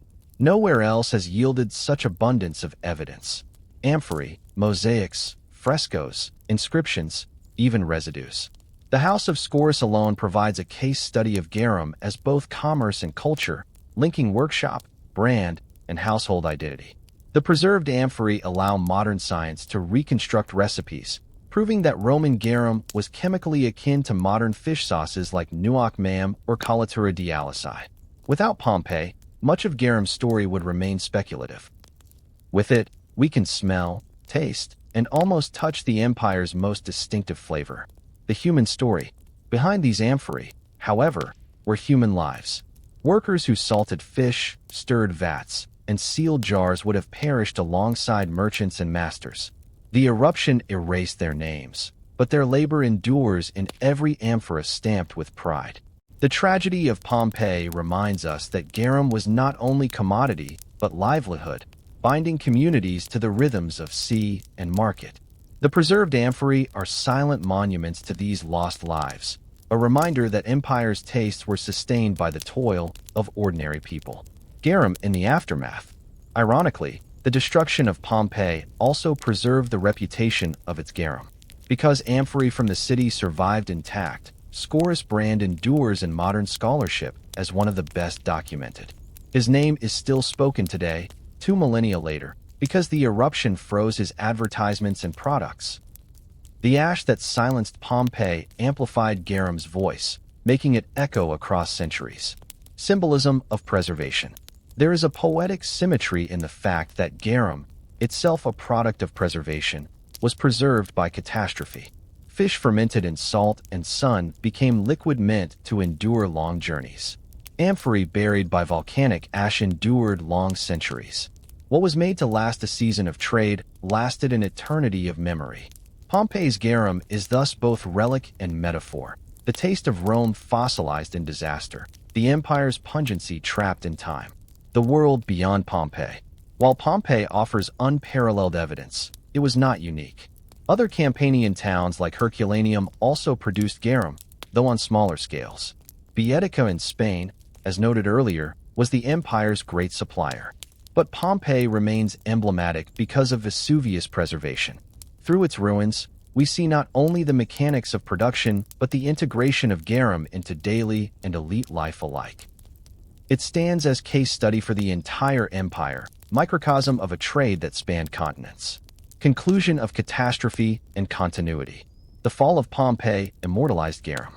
In ash and pumice, jars, brands, and residues survived, giving us unparalleled insight into Rome's liquid gold. In Scorus mosaics, in amphorae stamped with pride, in residues that still carry chemical signatures of flavor, Pompeii tells the story of a city built on sauce. Its tragedy became history's gift, allowing us to glimpse the taste of empire in the moment it was buried. The next chapter will turn from this frozen moment to a broader arc. How garum weathered the crises of the later empire, how taste shifted, trade faltered, and an industry that once seemed eternal began to wane. For centuries, garum had seemed eternal, its pungent presence as fixed a feature of Roman life as bread, oil, and wine. Amphory filled with the golden liquid crossed seas, flavored banquets, and sustained soldiers on distant frontiers. Yet no empire is eternal, and no taste immune to change.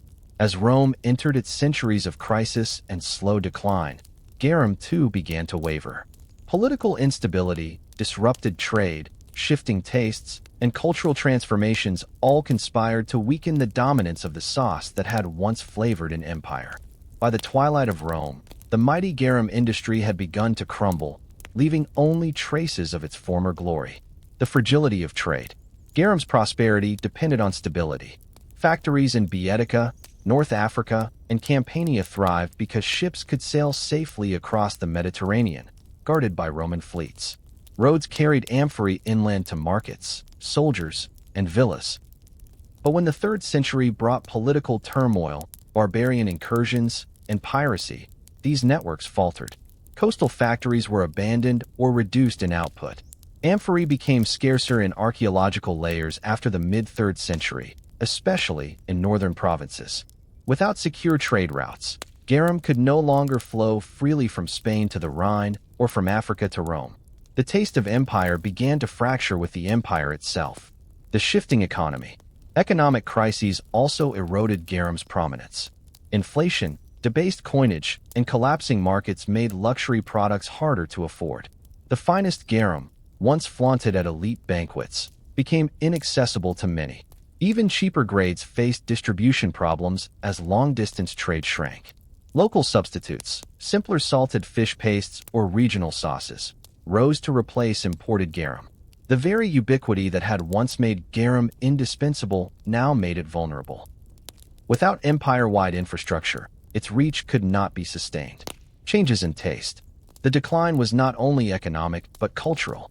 As Christianity spread through the empire, attitudes toward food and feasting shifted. While garum itself was not forbidden, the culture of extravagant banquets, where fine garum was flaunted, fell out of favor among Christians who valued modesty and restraint. The symbolism of transformation that once gave garum a near-sacred aura lost resonance in a new religious landscape that placed greater emphasis on bread and wine as central elements of ritual.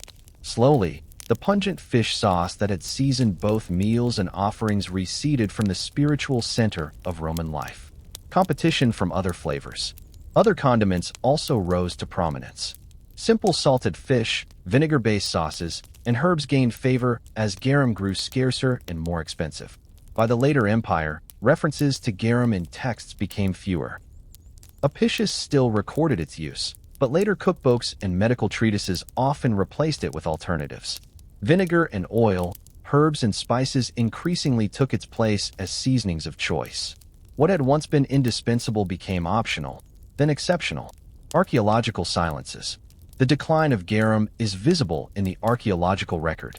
In sites across Gaul, Britain, and the Danube frontier, garum amphorae are common in layers from the 1st and 2nd centuries, but grow rare in later centuries.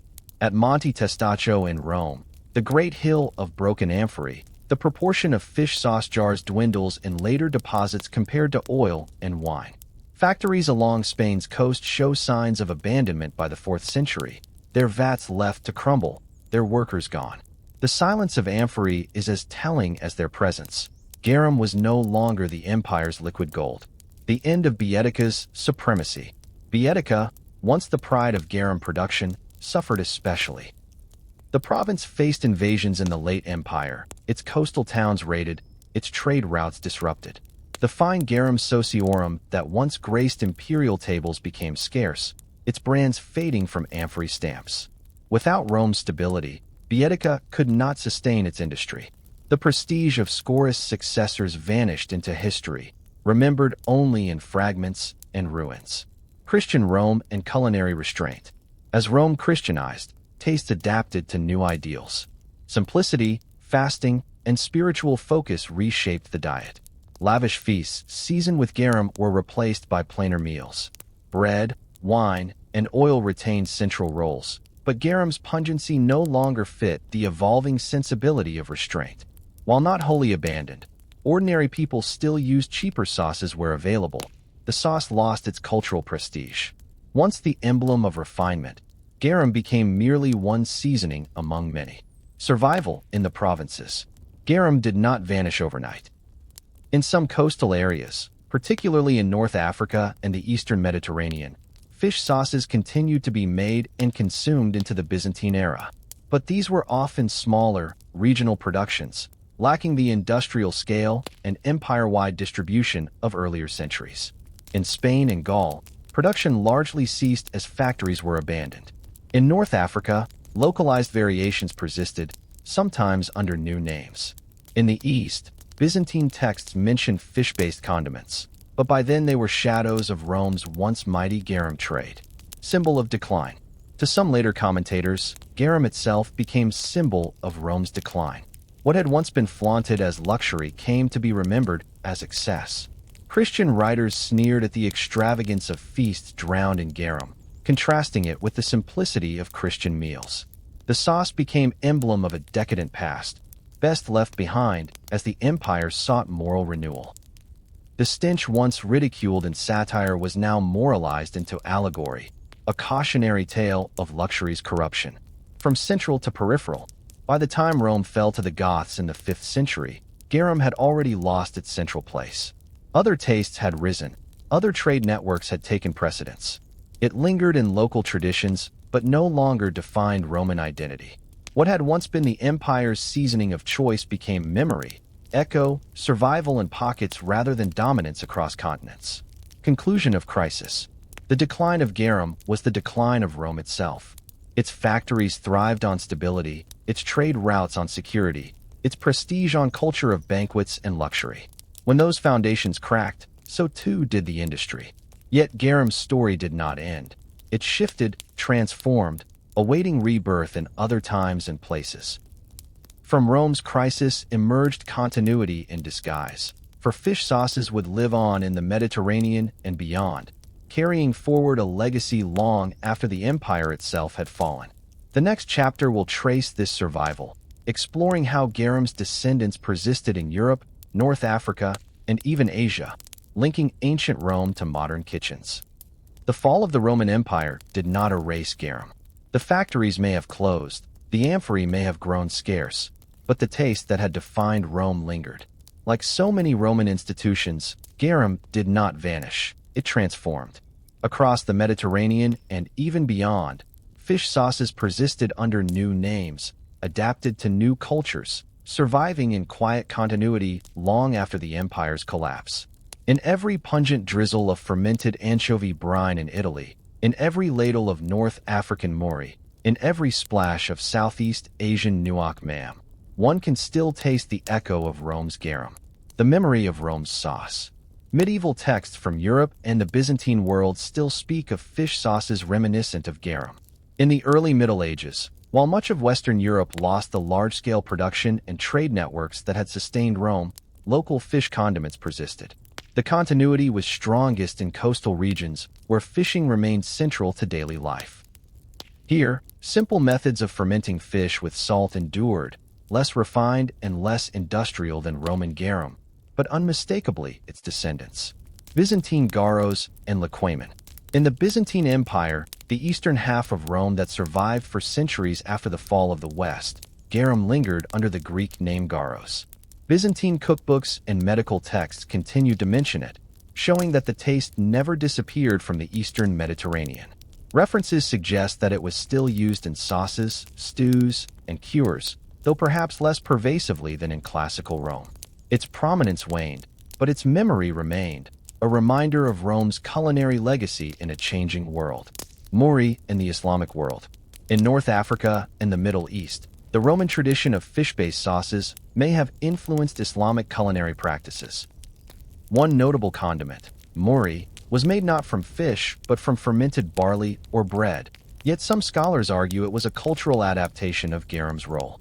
Mori, like garum, was a pungent seasoning, added to a wide range of dishes for depth of flavor. Whether directly descended or parallel innovation, this information has not been verified. The resemblance is striking. Rome's liquid gold had set a precedent for savoriness that endured in Islamic cuisine. Southern Italy and colatura di alisai. In Italy itself, garum's most direct heir is colatura di alisai, a fish sauce still produced today in the coastal town of Satara on the Amalfi Coast. Made by layering anchovies with salt in wooden barrels, allowing their liquid to ferment and drip through, colatura closely mirrors the ancient method of garum production.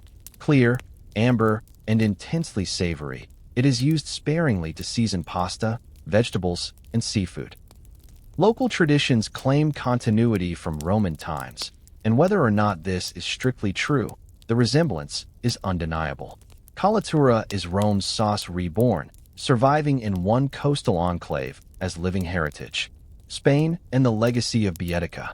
In Spain, the former heartland of garum production, echoes of the ancient sauce persisted in salted fish traditions.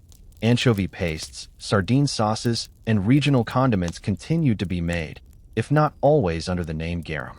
In modern times, Spanish culinary historians and chefs have revived garum deliberately, using archaeological evidence to recreate Roman recipes. Today, bottles of reconstructed garum are sold in Cadiz and Cartagena, marketed as the taste of Rome, bridging ancient Beatica with modern Spain. From the Mediterranean to Asia, the survival of garum is not confined to Europe. Across Asia, fish sauces have been staples for centuries. Vietnamese nuoc mam, Thai nam pla, and Filipino patties are made almost exactly as Roman garum was. Small fish layered with salt, left to ferment in the sun until they yield a clear, amber liquid. Scholars debate whether these sauces evolved independently or were influenced by Mediterranean traditions through ancient trade. This information has not been verified. Whatever the path, the similarity is astonishing. The same biochemical process that flavored Rome flavors Asia, proof that the human palate across continents converges on the same love of umami. The science of continuity. Modern food science confirms the link. Analyses of ancient garum residues show high levels of glutamates, the compounds responsible for umami taste. The same profile appears in modern fish sauces from Italy to Vietnam. The method, fermentation in salt under heat, is universal, requiring no advanced technology, only patience. Thus, the continuity of garum is both cultural and biological. Once humans discovered the power of fermented fish, the taste proved too irresistible to abandon. The role of tradition. Yet survival was not only about flavor, it was about tradition. In fishing villages, where abundance of small fish demanded preservation, garum-like condiments persisted because they were practical. Farmers and fishermen handed down methods through generations, ensuring continuity even when Rome's grandeur faded.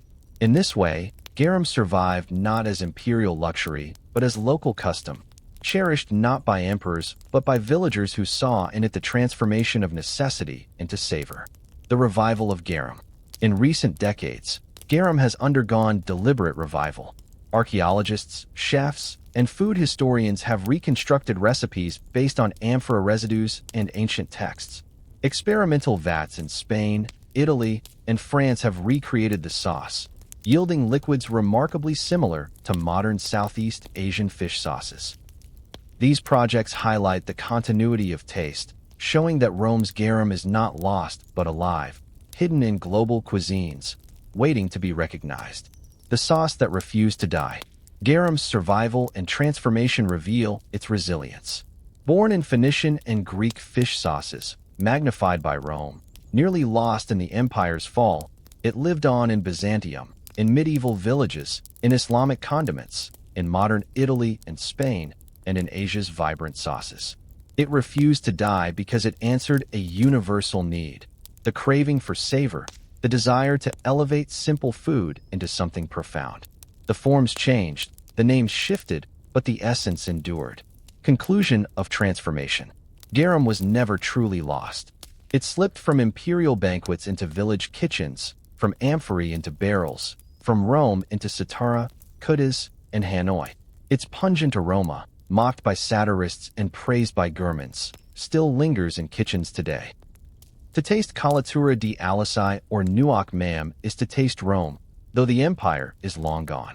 Garum survived not as relic, but as living tradition, transformed yet eternal, proof that culture, like flavor, is never destroyed but only reborn. The next chapter will step into the modern excavation site, where archaeologists and scientists recover amphorae, analyze residues, and reconstruct Garum's story with the precision of chemistry and the imagination of history. If ancient writers and satirists gave us words about Garum, and Pompeii gave us mosaics and amphorae, it is the work of archaeologists and scientists that has brought the sauce closest to life again.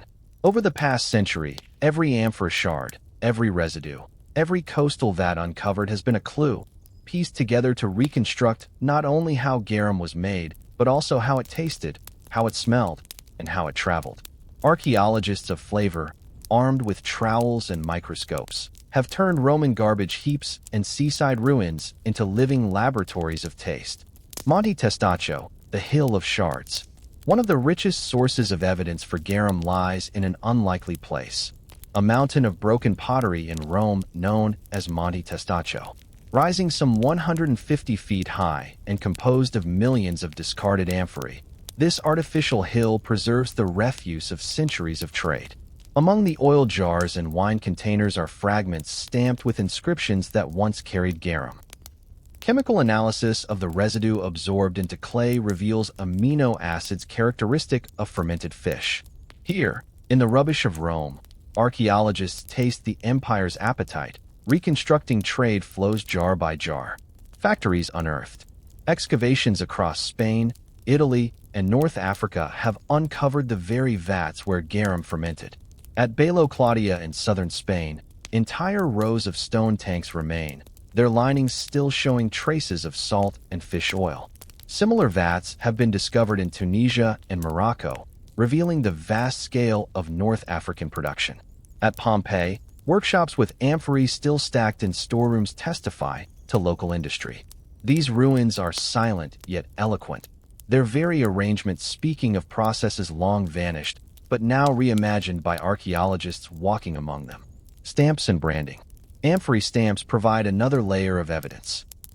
Producers like Aulus Umbricius Scaurus of Pompeii left their names and boasts on amphorae, proclaiming their sauce as the flower of Garum. Archaeologists catalog these inscriptions, mapping networks of trade and reputation. Each stamp is both advertisement and archaeological clue, linking amphorae in Gaul or Britain back to workshops in Campania or Baetica. Through these stamps, the story of Garum becomes not only culinary but economic, revealing the branding strategies of ancient entrepreneurs. Residue analysis. Modern science has gone further, analyzing chemical residues inside amphorae. Using techniques such as chromatography and spectroscopy, researchers have identified amino acids, fish oils, and salt crystals, proving that these jars once held fermented fish sauce. Some amphorae even preserve microremains of anchovy bones, confirming the species used. The composition matches closely with modern fish sauces from Southeast Asia and Italy, demonstrating the biochemical consistency of the process. In this way, science bridges 2 millennia, allowing us to say with confidence that Roman Garum and modern Nuoc Mam are culinary cousins. Experimental archaeology. Reconstruction is not only chemical but practical. Experimental archaeologists and chefs have recreated Garum by following ancient recipes and using reconstructed vats. In Spain, Italy, and France, vats have been filled with anchovies and salt, left to ferment in the sun, and strained after weeks or months. The results, clear and golden, taste remarkably like modern fish sauce, intensely savory, pungent, and complex. These experiments confirm not only the plausibility of ancient methods, but the accuracy of ancient praise for Garum's flavor. The sauce mocked as stench has, in modern kitchens, been tasted anew as delicacy. The smell rediscovered. Of course, the reconstructions also rediscover what Romans themselves knew. The smell of production is overwhelming. Modern experiments report that fermenting vats fill the air with a sharp odor, unpleasant to many, but the finished liquid is far more palatable. This explains the Roman practice of situating factories outside towns and confirms ancient satirists' complaints about stench. In rediscovering Garum, archaeologists rediscover the paradox: foul beginnings, exquisite ends. The global conversation. Archaeological research on Garum has sparked dialogue with other culinary traditions. Food historians note the uncanny similarities between Roman garum and Asian fish sauces, raising questions about parallel development or ancient contact. Some speculate that garum-like products may have traveled along trade routes linking the Mediterranean to India and Southeast Asia. This information has not been verified. Others emphasize the universality of human taste, arguing that different cultures independently discovered the same technique. Whatever the case, archaeology positions garum not only as Roman, but as part of a global history of savor. Museums of taste. Today, amphorae, vats, and garum reconstructions appear in museums across Europe. Visitors to Bello Claudia can walk among ancient vats. In Pompeii, mosaics proclaiming garum brands are on display. In Spain and Italy, bottles of recreated garum can even be purchased. Archaeology has transformed garum from forgotten condiment to cultural heritage, inviting the modern palate to taste history. This revival underscores the role of archaeologists not only as excavators, but as storytellers, bringing the flavors of the past into the present. The challenges of reconstruction. Yet there are limits. Ancient texts are fragmentary, often vague about proportions or techniques. The exact recipes of Baedeca's finest garum are lost. Modern reconstructions approximate, but cannot fully replicate the nuances of Roman methods. Climate, fish species, and salt sources differ. The amphorae's pitch linings, the vat's exposure to Mediterranean sun, the artisan's skill, all are variables we cannot fully reproduce. Archaeologists admit these uncertainties with humility, noting that what we taste today is cousin, not clone, of Rome's garum. The flavor of evidence. Still, the evidence is enough to affirm that garum was real, powerful, and pervasive. The vats at Bello Claudia, the amphorae at Monte Testaccio, the mosaics of Pompeii, the residues in jars, all converge to paint a vivid picture. Archaeology gives us not only artifacts but sensations. The imagined smell of factories, the imagined taste of sauces, the imagined sight of amphorae stacked in ships. Garum is no longer abstract. It is tangible, reconstructed by science and story alike. Conclusion of the archaeologist's work. Through archaeology, garum has been resurrected.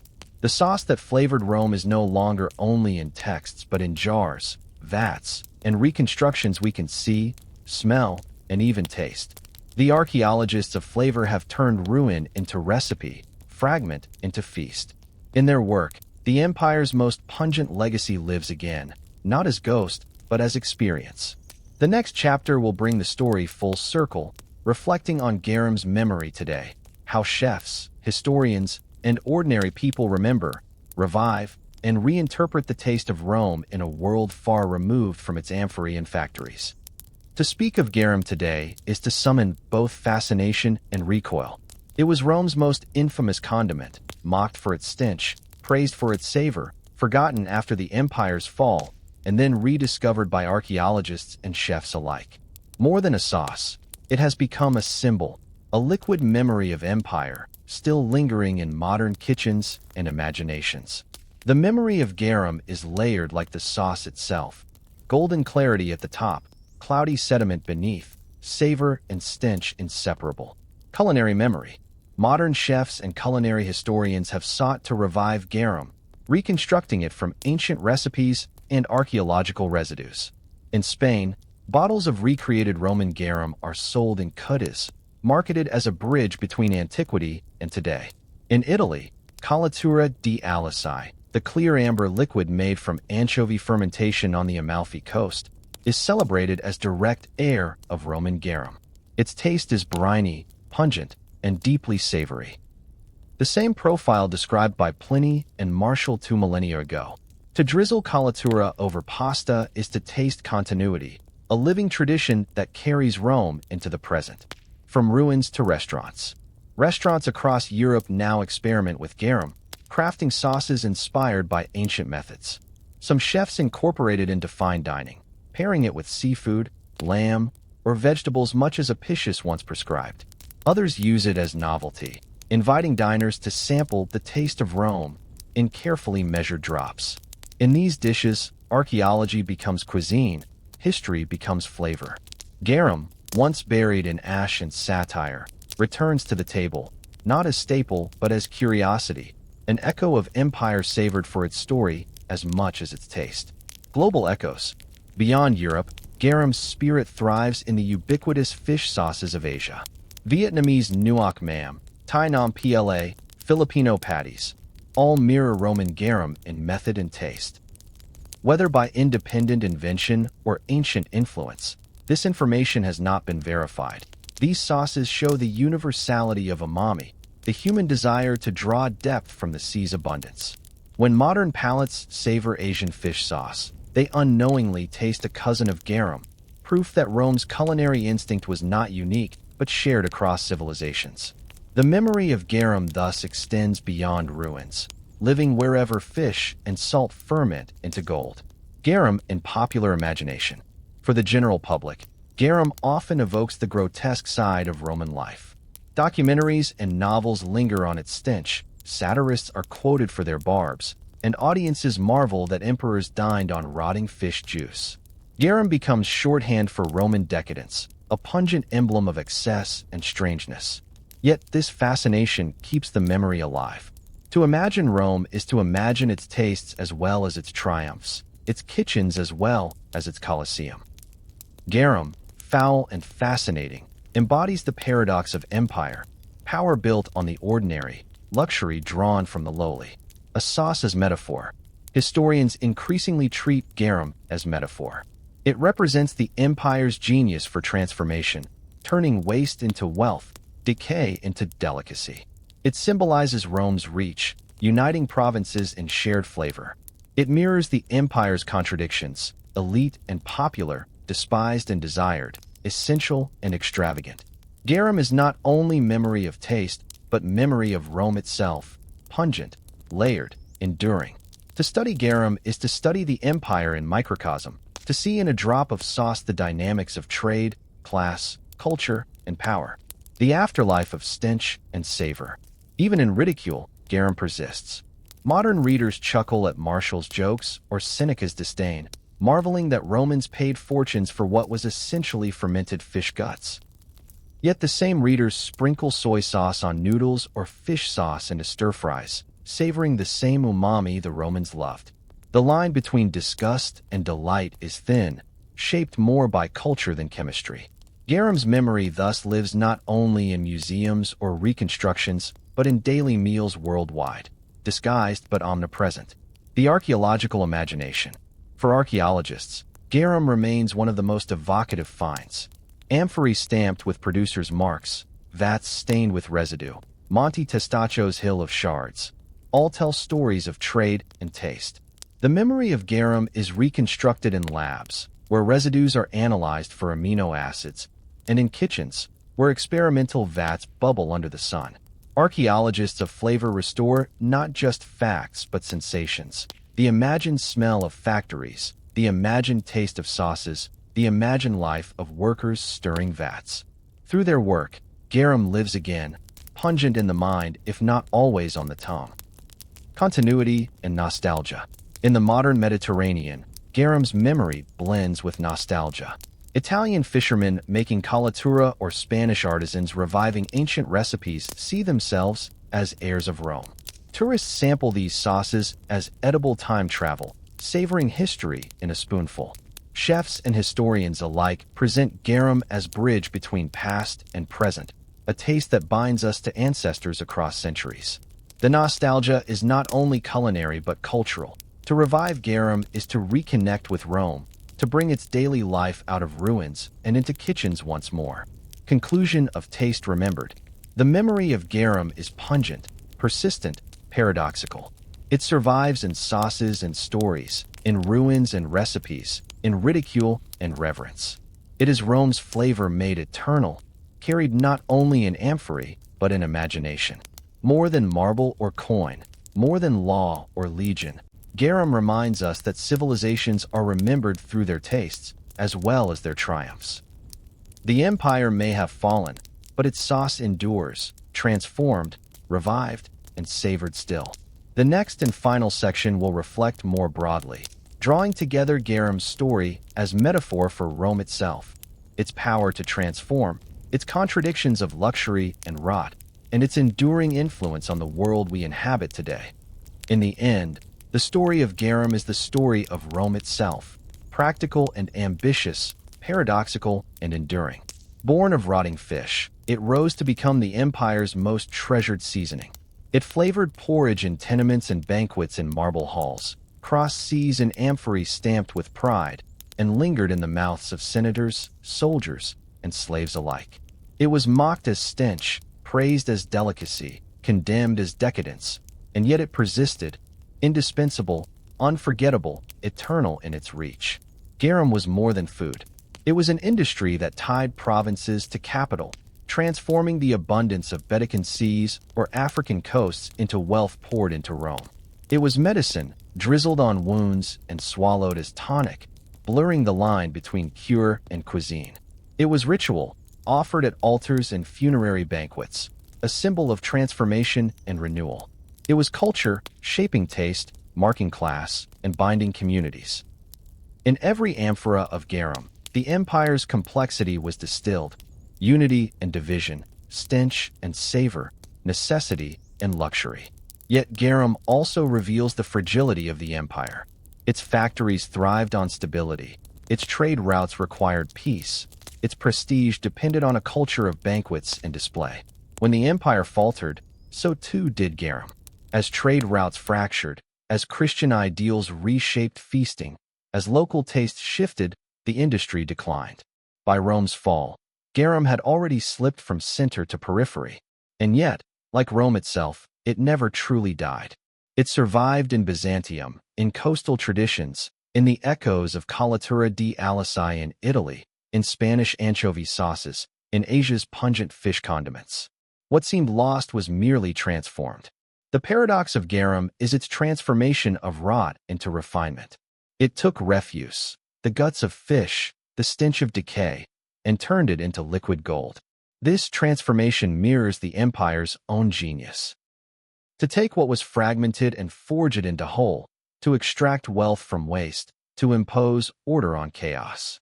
The pungency mocked by satirists was the very essence of Rome's ability to transmute the ordinary into the extraordinary. In Garum, we see Rome's imagination of power, its hunger for transformation, its faith that nothing was beyond its reach. And what does this memory offer us today? It reminds us that civilizations are remembered not only in stone and steel, but in taste.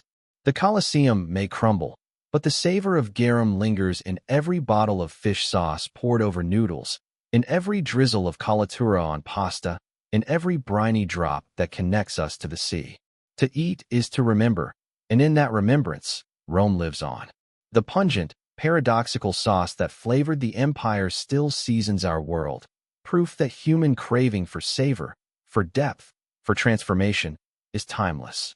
Garum was not just sauce. It was Rome itself, its stench, its savor, its empire, its eternity. From rot came wealth, from waste came flavor, from amphory came identity. The memory of Garum endures because it is more than a condiment. It is metaphor. It tells us that civilizations rise and fall, but taste survives. The Romans may be gone, but their sauce is still with us, pungent reminder that nothing is ever wholly lost, only transformed.